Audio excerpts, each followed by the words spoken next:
Good morning. My name is Marilyn Nash, and I'll be welcoming you to our Unitarian Universalist Fellowship of Waynesboro's online service today. I am a longtime member of UUFW and for almost as long have been the administrative assistant. We still cannot gather in person, though we would like to and miss each other terribly. However, we are able to come together today in this space, at this time, virtually and in spirit, if not in person. Today is the second part of our lay-led Art Amid Chaos service, with part one having occurred on September 6th. We explored how art can provide a time of solace and calmness during times of upheaval, such as a widespread pandemic, social challenges, and concerns about climate change.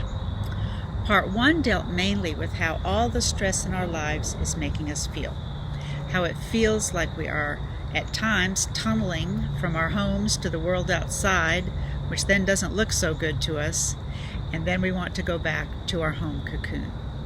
Today, part two will deal mainly with how the arts can make us feel calmer, more settled, and even desiring to dance when our world around us seems to be dark and gloomy. We will again be bringing you music, readings, visual arts, theater presentations, dance, and a follow-up to the participatory Compassion Journal introduced last time. What activity, virtual event, art experience have you discovered over the past month that has worked for you? Has it helped you feel calmer, more at peace, even if only for a short time? Have you been able to find some peace for your soul in arts experiences or activities? What has lifted you up? Come with us again into the world of the arts. You may find something that helps you express your feelings about our world as it is now. Open your mind and heart to the wonders of the arts as you view and participate with us in Art Amid Chaos, Part 2. Next, we will light our chalice. The lighting of our chalice is a spiritual centering for us as Unitarian Universalists. It is a virtual way of bringing us all together, even in this virtual space, to begin our journey today. This light centers us into a time of spiritual expression and learning. So, let's light within our hearts our love for each other and for the arts as we listen to these words from Melanie Davis. It is entitled, A Spark of Hope. If there ever were a time for a candle in the darkness, this would be it. Using a spark of hope, kindle the flame of love, ignite the light of peace, and feed the flame of justice.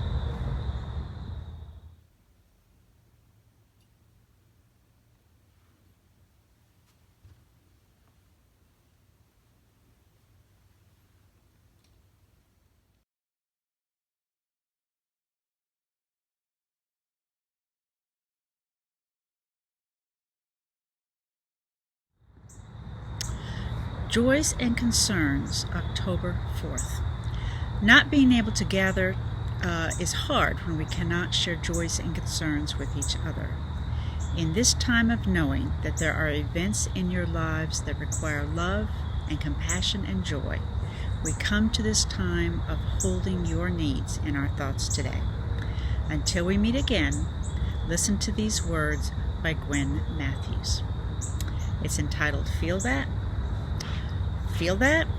Each breath, every inhale, exhale, we are living, breathing, connected. We are whole, complete, beautiful selves that we were born to be. Feel that? In your bones, in your muscles, in your heart and your blood. That is the extraordinary you. The you who was born for this time, this place, this moment. Feel that? The struggle, the worry, the pain, the loss, the grief, it is still you. You are still whole, complete, beautiful, extraordinary. Feel that.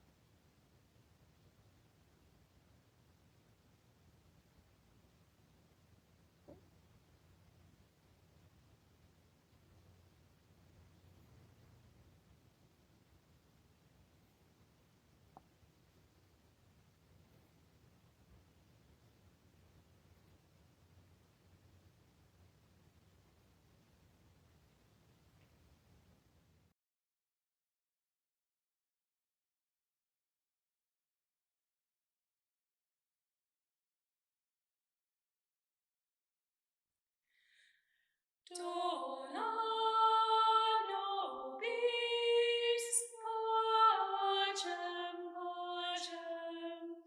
Dona nobis pacem. Dona nobis pacem. Dona nobis pacem. Dona nobis pacem. Dona nobis pacem. Dona nobis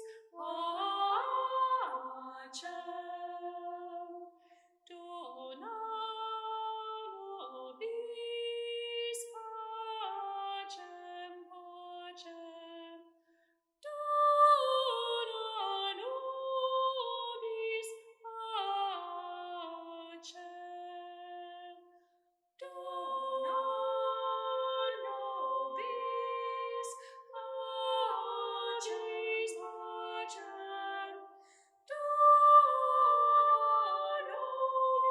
nobis pacem, pacem. Dona nobis pacem. Dona nobis magis pacem. Dona nobis pacem. Dona nobis magis pacem. Dona nobis pacem. Dona nobis magis pacem. Dona nobis pacem. Dona nobis magis pacem. Dona nobis pacem.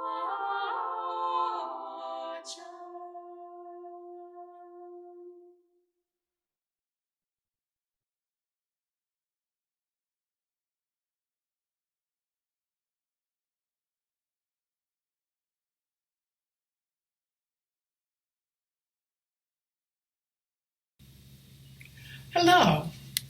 Today I would like to share with you a small essay by the lovely and talented Lorraine Haroff on the subject of music and spirituality. She writes, "Music is a very powerful force. I do believe that music can transcend communities, cultures, and creeds. I love to watch flash mobs on YouTube when people are drawn together from all directions when they hear a compelling piece of music started in some random public space by one or a few people. The wonder catches and expands, and the crowd grows.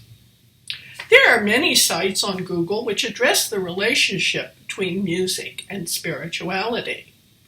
It makes sense that we process music in the brain by applying a type of memory encoding to a sound or a song. It is almost like reliving a moment of past joy, happiness, pain, or sadness.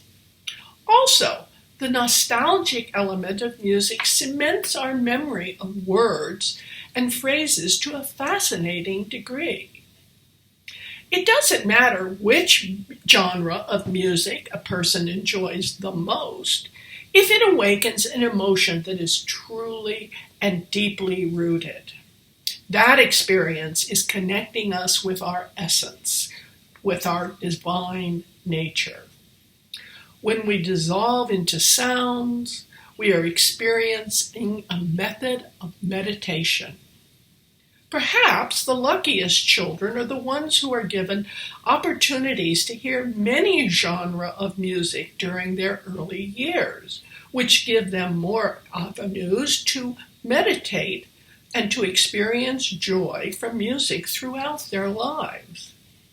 In the meantime, we should try to understand and respect the music of others, both those far away and those near to us.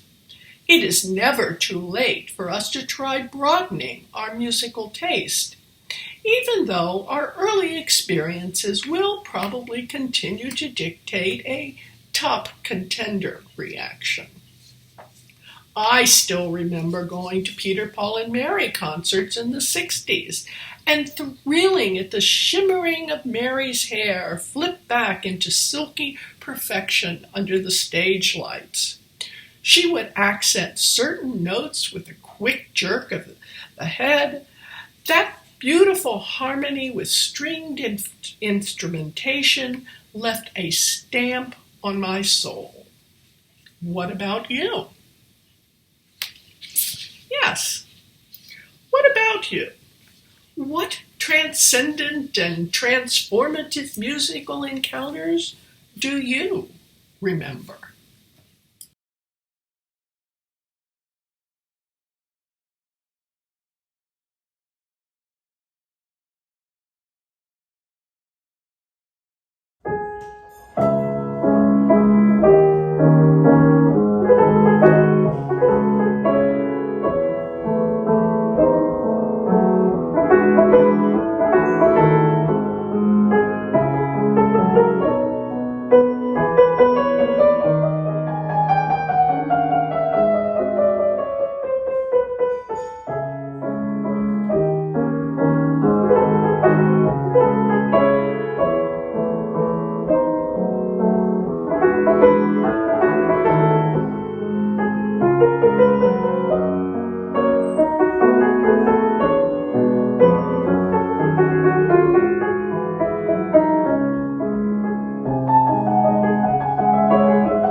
a refusal to mourn the destruction of the Second Temple without also protesting in the streets.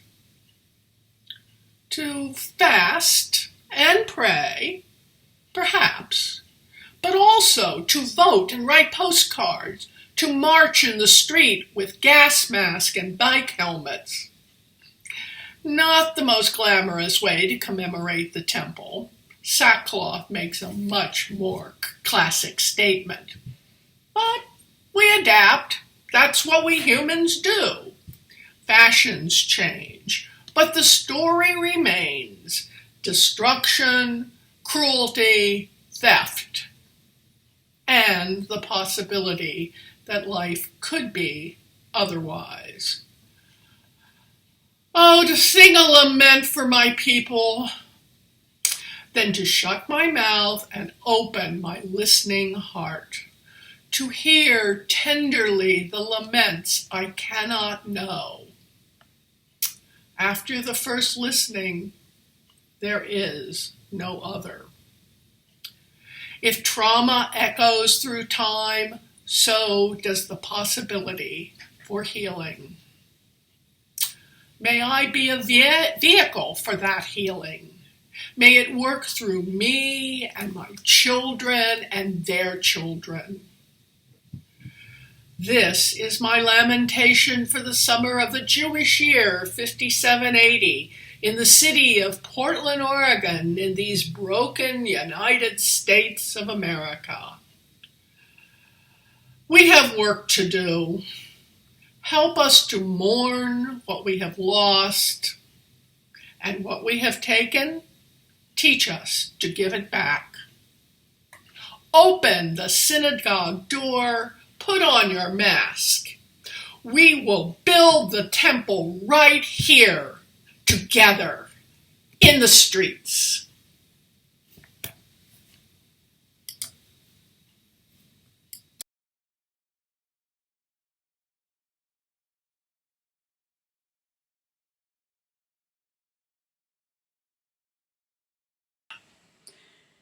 Good morning. It's Mary Beth Nolde again, the artist and art instructor and worship arts team leader at UUFW, who challenged you to create a compassion journal a month ago when we were last together in this space. Let's recap just a little. We talked last time about the many ways to express feelings during this time of pandemic, social unrest, and climate change in our world. And while there are many ways to help with those feelings, the focus was on creating a compassion journal. This was to be a physical space to put your feelings, negative and positive, that could hold them for you when they became overwhelming. To more fully understand what was meant by compassion journal, we talked about negative space and what that means in the art world and the COVID-19 world. So I'm going to show you a photograph of mine that I showed you last time. And we're going to talk about negative space as it relates to this photograph. So here's a photograph. And it's called Persistence, if you remember. So your eye is drawn to the leaf because of all that white or negative space around here. Now that negative space has meaning because it's snow, as you realize when you look at it, and what that means in relation to this leaf and the title, Persistence. We learned how negative space is not wasted space, but it is important as a subject itself. It directs our attention to the main details of what you are doing, and is also a place to rest your eyes. This related to the pandemic in this way. As we go through it, our lives have been turned upside down. We see the negative space created by it in our home lives, our careers, our communities. We may see negative space when we used to see normal. As our lives have been taken over by the pandemic, we see what we have lost. Or we can choose to embrace it for its inherent beauty, allowing it to guide our eyes to see what should be the focus. Negative space is not the absence of what is important, but as an arrow pointing us toward what is important. Instead of seeing what was, we have the opportunity to see what could be. Having said all of that, I challenged all of you to create a compassion journal, a place to put all those negative and positive feelings, using whatever you wanted to use, drawing, writing, collage, poems, readings, whatever. It was wide open. What did you put into your negative spaces? What did you find in those negative spaces that was surprising? So here is my journal. I will show you a little bit of it. It is a spiral bound journal. The page is a little bit hard to turn, but we're going to do our best. I also added tabs just for this little talk this morning so that I can turn the pages more quickly. So what I did initially was write negative space at the top, and then I made a list of words. So from those words came a lot of ideas, positive and negative. So early in my journal, you can see this. This is how I was feeling early in the pandemic. There's a little building right here. Alone in a field. It's a little dry and craggy, and it was not a good place to be. As I've gone through the weeks and months, I'm beginning to feel more like this photograph, which is one I took on a car ride we took, and I'll talk about those in a couple minutes. So I'm beginning to feel more like that as the time has gone on. I also put in really positive things. My grand cat, Neptune, he was absolutely adorable, as you can see. I have lots of pictures of him, of course. And we started taking car rides. So I have lots of pictures and descriptions of places that we drove, and we went to places we hadn't seen in a long time. We went to Wildwood Park in Bridgewater, had a picnic. We went to Home Quarry, same, had a picnic, hadn't been there in years. That was a lot of fun. And lots of other places. I found this in the page of an old book sitting around here that I got at a yard sale. It said one step at a time, which seemed to be really an important thing to do right now. So I collaged that in my journal.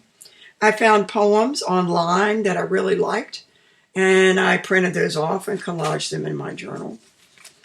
I have pictures of the boys, the grandsons, starting virtual school. They live about 3 hours from me. So here they are using their computers and talking to their teachers. And that was a lot of fun. They went on a canoe trip with their dad on a lake near them. So you can see there's collage, there's photographs, there's the last entry is a trip I just took last Saturday. And I drew a map of where we were, where we went, and a little car. So these are just some ideas of things that you can add to your journal if you would like. I think the biggest thing for me was discoveries. I discovered things, sometimes negative. I gave up some things that I had been doing before that I decided were not that important. And so they were surprising. Negative and positive experiences came out of this journaling. Sometimes a thought or idea took me far beyond the original thought. My journal is not highly organized. I followed whatever train of thought I had at the time. And then when I thought I was done, I put the journal away and I came back another day. And when I had another idea or something came to me that I wanted to explore, I used words, lists of words as jumping off points. As I expressed those negative and positive feelings, I discovered that I was, through the journey, coming to a more and more positive space. So what was your journey?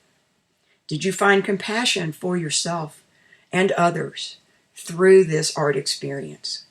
Did you discover surprising things about yourself? Did you find the negative spaces and discover how you could fill those negative spaces? And sometimes, did you find that though you could fill them, it may or may not have been surprising, and that was okay. I hope you keep journaling. Fill those spaces. those negative spaces, or sometimes leave them open because something could come along to fill those negative spaces another day or another week. Find ways to fill those spaces. Keep going. New activities, familiar activities done in a different way. After all, the creating of a journal is what the journey is all about. Thanks.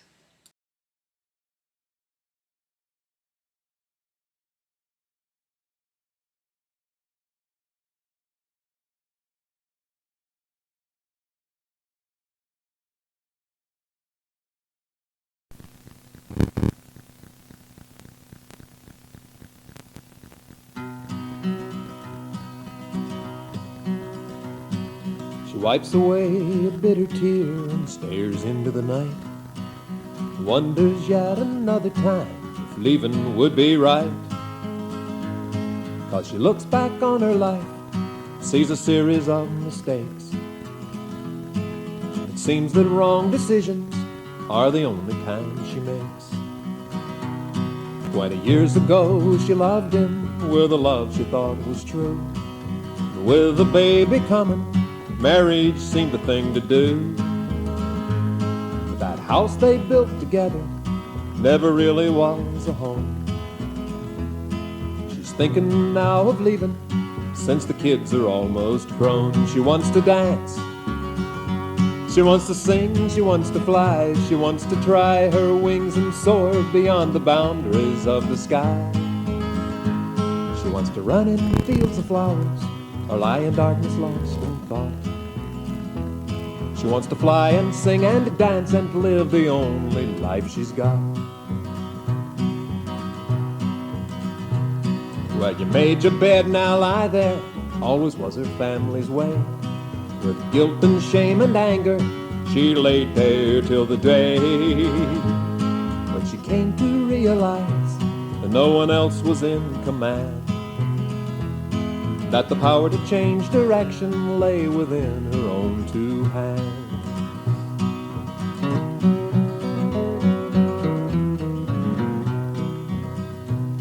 But it's safe and warm to lie there, insulated from life's gale. When to change means work and worry, there's a chance that you might fail. But there is no greater failure than to fail to even try. So she takes a breath, says a prayer, and reaches for the sky. She's gonna dance, she's gonna sing, she's gonna fly, she's gonna try her wings and soar beyond the boundaries of the sky. She's gonna run in fields of flowers or lie in darkness lost in thought. She's gonna fly and sing and dance and live the only life she's got. Now when your dream's growing restless, you got a choice to make. Just remember that the first step is the hardest one to take. Then at least you'll know you've tried it when setbacks come your way. Just keep your faith, hold your dream, and push on toward the day when you can dance, you can sing, and you can fly.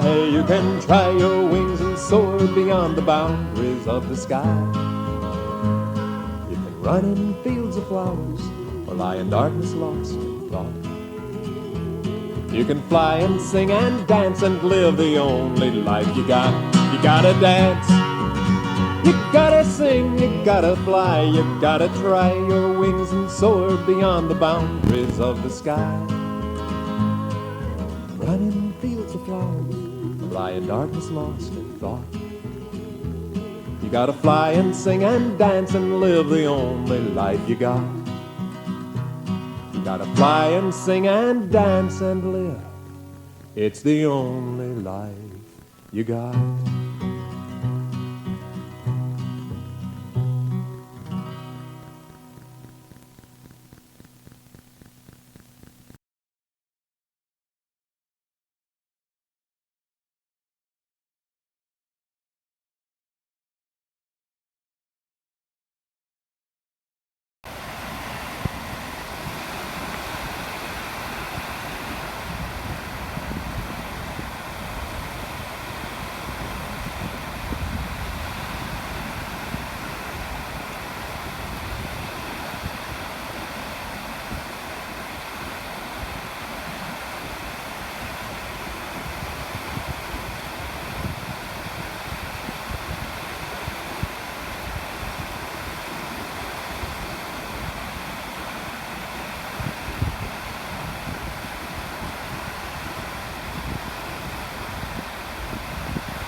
Still Life with Poem. If wishes were horses, beggars would ride, and I would paint with Matisse colors and Monet's gentle touch. My hand for once doing justice to my eye and to my serendipitous discoveries. I would present to you Black Cat and Paper Whites, wherein you see my little midnight orphan, legs tucked under, a loaf on the round table with the square red cloth over a round white cloth. Note how his head is turned and slightly tilt to look at you. His stare is less at you than at some more dancing what beyond. Behind him you see a brownish, roundish, handmade, three-handled pot wherein are 5 narcissus bulbs grown to a good foot or more. The first excessively fragrant flowers sprung from the skinny green. And yet again behind, a bright and most peculiarly blue English watering can, its strange geometries, all wish and implication. And behind all of these you make out, it's a trifle vague perhaps, a fern that fails to dam the wake of sunshine, that penetrating oblique of autumn light pulsing strong with starburst gold. But I am not a painter to capture the balance and the play of shapes and shades, all shades of shapes, all shapes of shade, and the pleasingness of them, together and composed, escapes me, poor horseless beggar, who has but words to ride. So I present to you Still Life with Poem, wherein you may find some pleasingness. Yet a still life in words is not and never will be a still life in paint.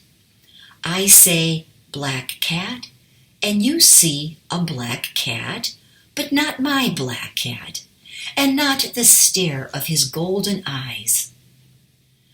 I say paper whites, and you see paper whites, but not my treasured bulbs abloom, but your own, the blossoms too many or too few, or watering can.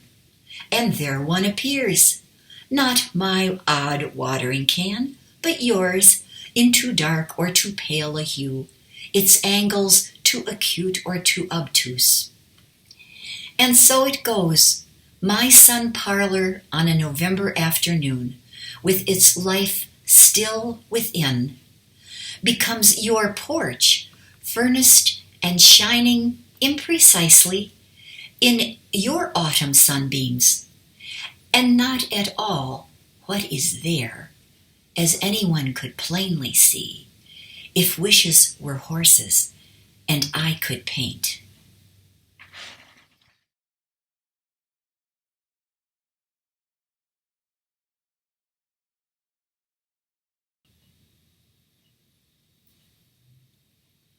May your past be a pleasant memory, your future filled with delight and mystery, your now a glorious moment that overflows your life with deep contentment.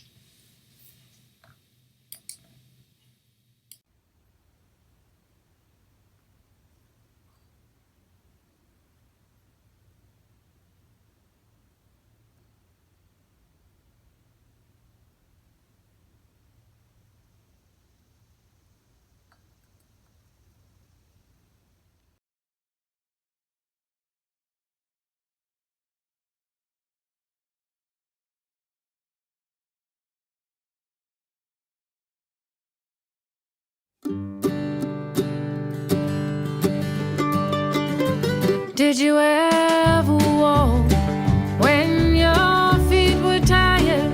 Did you ever walk when the road was gone? Did you ever sing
Good morning. My name is Monty.